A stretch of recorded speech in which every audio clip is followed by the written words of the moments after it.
Today, we're flying fast backwards around the world to get back to the classic 1978 film, Superman, the movie. I love Awesome.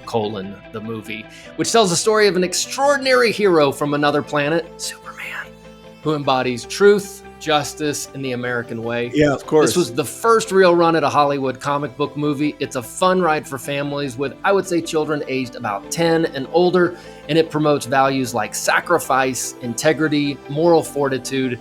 Superman the movie, a 45-year-old movie that's a bit dusty in parts, but on the whole, it works.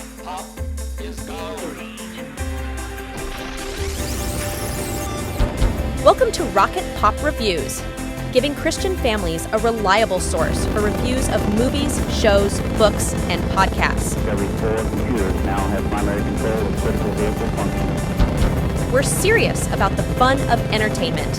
Nice to be in orbit. Roger, 0G, and I feel fine. And now your hosts, Steve Manuel and Jeff Davenport. All right. I have vague recollections of watching this with my dad on like the Sunday night movie of the week, where they have removed every kind of interesting part of the movie, and you're supposed to watch it on broadcast TV and really have memories of seeing it in the theater. But of course, I did not have those memories, so I'll be interested to hear your take. The ABC Sunday night movie, they would put it, it was so long, it was a very long movie, they put it over 2 nights. And I know Is that right? They broke it up. I know right where they broke it up. It was where Lois Lane was about to fall off the building from the helicopter crash. Perfect. And then tomorrow night. You're like, what? This movie really was the first comic book movie. So if you have kids who are like, oh, I like Thor, I like all this, the modern stuff, it has a modern sensibility to it. This movie is so wonderfully. Now, sometimes old-fashioned is not good. Sometimes Right. Old-fashioned means boring. This is just a wonderfully old-fashioned type of story. It starts so simply. It actually starts with, I'd forgotten this. I watched this with my children recently. I'd forgotten this. It starts with this like old-timey, this is what Superman used to be like on television and in the comics. It's about a minute long, and then it goes into the story. The story is the Superman origin story. It starts on Krypton. Yeah. Superman's father, played by Marlon Brando, who, Yes. from what I've read, wouldn't memorize any lines. I'm not kidding. I listened to an interview with the director, and he was telling tales out of school at this point. It's 50 years later. Yeah. And he said, Marlon's having to talk to his baby son, who becomes Superman. They had to put a TV inside of the baby to put his lines on because he refused to memorize the lines. So he's looking at a baby doll reading and it's not many lines. It's not the Gettysburg Address. It's just my son, Kal-El. He's reading it off there. Couldn't be bothered. So the story is about Kal-El on Krypton. Krypton is about to be destroyed for one reason or another. He sends his son, catch this, His only son. After there's been a rebellion, by the way, on that planet. He sends his only son to Earth with the belief that he can help those people. And this son comes to Earth, is born to out of the way, nobody parents, and he grows up into Superman, goes to Metropolis. He's Clark Kent by day, Superman by night, doing all these wonderful things. Grows up in Nazareth. Metropolis. That's pretty much it. And the story is very simple. There's not a kid who couldn't understand it. There's a very bad guy in Lex Luthor. The bad guys are clear. The good guys are clear. What he's setting out to do, for the most part, is pretty clear. And every moment where these set pieces all throughout, like Lois Lane falling off a building, or the Air Force One, an engine goes out. I mean, these are just comic book moments. They're Right. not convoluted. They're not all this like, well, I've got to eat a nuclear bomb. Backstory. It's just go and save the plane. Catch the woman who's falling. Right. Now, towards the end, it gets a little complex, and the ending's not the best. But boy, the ride all the way through is so great. And one of the things, now this is 1978. This is after Star Wars. And so the special effects were getting better. And literally the tagline for this movie on the posters was Superman the movie. you will believe a man can fly. Because in the past, every Superman iteration was just a TV show, and it was a guy laying on a board with some grip, pulling his cape to make it look like there's wind. Well, they had to spend all this energy putting in these special effects where he can fly. Now, granted, this is a long time later, so your kids might be going, "Pretty sure that's fake."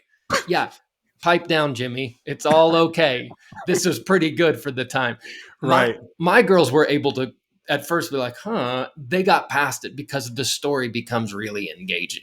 That's crazy that on the movie poster, their one bait was, we've done a little CGI trick here, and I think you're really going to appreciate it. That's it.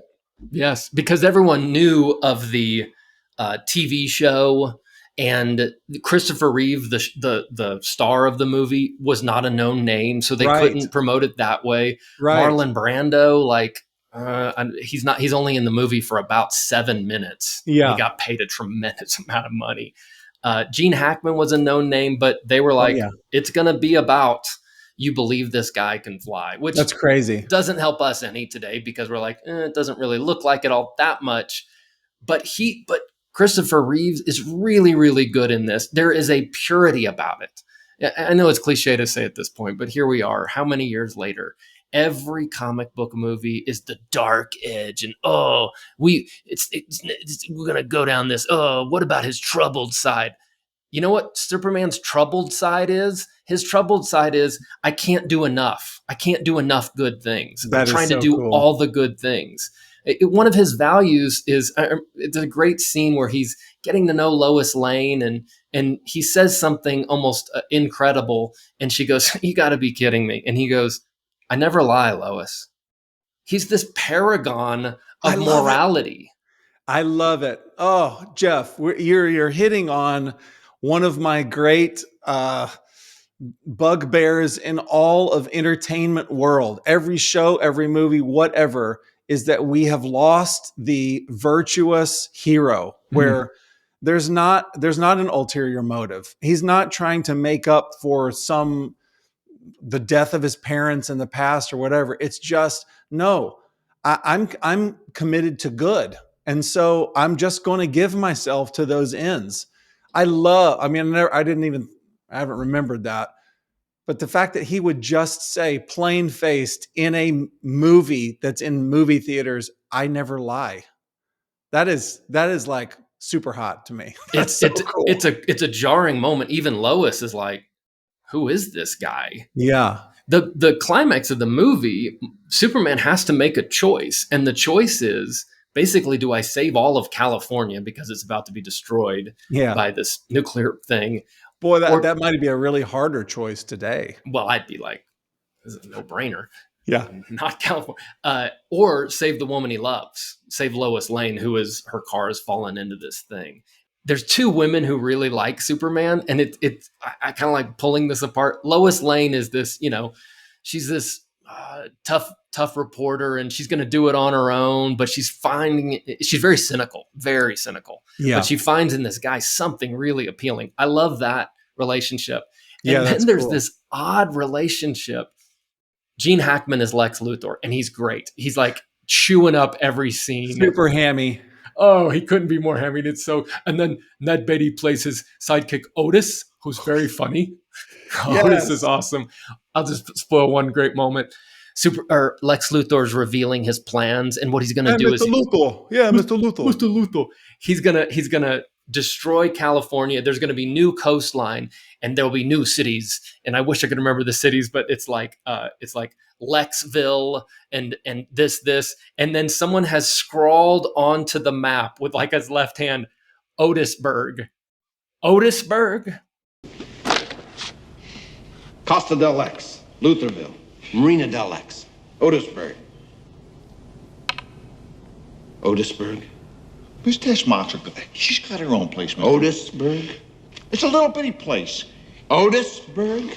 Okay, I just wipe it off. That's all. It's a little town. Otisburg? Well, I just thought, Mr. Luthor, Otisburg. I love that. Whenever I think of someone who's trying to reach a little too far to get something, I always think, Otisburg. Otisburg. So It's there's three great. people in the bad guy triumvirate. It's Lex Luthor and Otis, and Valerie Perrine plays Miss Chessbacher. Miss Tessbacher. Miss Chessbacher, which that's a warning for kids. She wears very low cut stuff. It's a little like That's what I remember from seeing it as an 11-year-old. That's what like I remember. hang on, but she is clearly a bad girl, but Yes. she's so taken by Superman. And there's a moment Superman has a kryptonite necklace they put around him, and And he's drowning. he's drowning, and she comes and she just loves him and is Yes. like, if I help you, will you help my mom? Yes. And she says something like, how come I can never have a guy like you? Yes. And she's so taken with the purity of this man. Quite a moment. It gets me. It gets me a little. Anyway, great characters, fun characters, good bad guy. Begins with this was basically the devil that has rebelled against Kal-El up on Krypton. He's banished into the Forbidden Zone that goes into Superman 2. Yeah. But it's a clean, simple movie. The climax is a little like, wait, really? That's what you ended up with, where he goes back in time. It's a little silly. You have to talk to your kids about, like, yeah, it's not immoral. It's more like, that he's got that power. All right, great. Yeah. As I recall, he turns back time at the end. It's one of those really bad endings where you think, well, if we had known the entire movie that he had this power, you could just undo every bad thing that ever happened to anybody. Yes. Although it's a Christ movie in that this is, Jesus come to earth to help humanity. It's also a movie about someone, Superman, who comes to discover who he is. And there's literal moments where he goes into his fortress of solitude and listens to his father and gets counsel from his father. That's crazy. Away going, all right, I can do this. And maybe the most goosebumpy moment in the movie is he's a kid, he's a high school kid. He's graduated. He didn't know what to do with his life. His sweet dad, played by Glenn Ford on Earth, wouldn't allow him to go play football because you're going to slaughter everybody. He's like, it's such a bummer. He's trying to find out get this. Like, there's such significance here. He doesn't know who he is. And he knows he has stuff within him that he doesn't know who he is. So he goes off to basically the Fortress of Solitude, and he sits with his father, and his father gives him everything he needs. And he shows up in like regular clothes and a backpack. And then when the training is done, the next thing we see coming out of the fortress is Superman flying out. And That's he goes off, changes the world. Forgive me, but it's kind of like Neo. He doesn't know who he is. He just knows there's something different about him, and he's got to pursue that. Now, can I share with you my father's favorite line from the movie? Oh, yes. This is before they were trying to throw, crush catchphrases down our throats. If this became a catchphrase in my household, it was said many times with me and my old man. Superman goes into, Christopher Reeve. What's his name? Clark Kent. Goes into a phone booth. He does a quick change. He exits the phone booth in his Superman blue and red regalia. Nobody's seen him before. This is unveiling. Yes. And some innocent, naive black guy on the sidewalk sees him come out of the phone booth, says, "Say, Jack, that's a bad outfit." Excuse me. That's a bad outfit. Now, see, they're making a little ethnic humor there, and you and I both know that every white person in the theaters thought that was a funny line, and every black person in the theaters also thought that was a funny line. Yes, that's These right. are the days when you're allowed to make humor like that. Uh-huh. Yep, it's still a funny moment. There's a lot of little funny moments throughout. I'd say it's a genuinely funny movie, but it has all that. It has all that. And you can rent this movie on Apple TV. Is that true? You can rent it anywhere. Yeah. Okay. You can rent it. I know that you have read about the director of the movie, how the movie was made. Can you give us some of those gems about how it was made, or how the script was made, or what were some of the intrigue as it was coming together? These two guys from Eastern Europe, Ilya Salkind. It was the Salkind family. They owned the property. And they're like, Well, we're going to make. it was two Jews that wrote the whole Superman ethic at the very beginning. I'll go to those real quick. Schuster, Siegel and Schuster, I think. Well, Yeah. by the time this movie had come out, like there were all sorts of things with Superman's, comic books, TV shows. One had died, I think, destitute. The other was, I want to say, a trash man or a postman. Oh my goodness. And so Richard Donner, the director of this movie, said, the guy who's living, he's coming to the premiere. And he convinced Warner Brothers, you're going to give him a taste of the profits from this for the rest of his life. Wow. So they tried to take care of at least one of them, or maybe the Good on family. Donner. That's and right. What was Donner's pedigree? At that point, it's strange. He had made like The Omen, I think, not The Exorcist, but The Omen. He'd made just a couple of things. I mean, this guy went on to make Lethal Weapon. All the Lethal Weapon movies. He'd made Goonies. A big time director. Superman did it for him. So the Salkinds, they get Richard Donner. Well, these Salkinds were crazy. They were just nuts. They wanted all this stuff in the movie. It didn't make any sense. And Donner was like, I'm walking. They were terrible, terrible producers. The movie was great in spite of them. But eventually it got made. Donner actually was signed on to make Superman 1 and 2 almost concurrently. And they said, we don't like you. You're off Superman 2. They brought a different director in. So Superman 2, which I think is a really good movie, is really weird because it toggles back and forth between stuff that Richard Donner had directed and then who they brought this other comedy director in. So you'll have these very broad moments. But Superman 2, it's a great story as well. Superman gives up his powers to love Lois Lane. And of course, once he does that, the world goes crazy.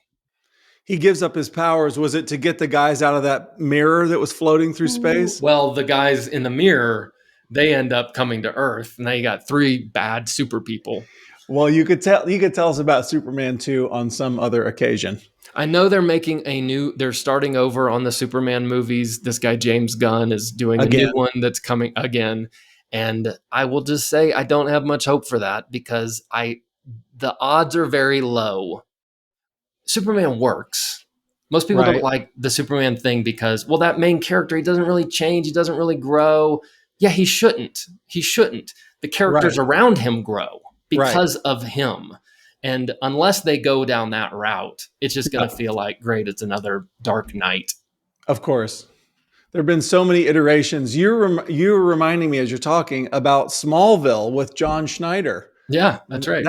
That was really fun. I really enjoyed that look at what if he did play football or et cetera. Yeah, I agree.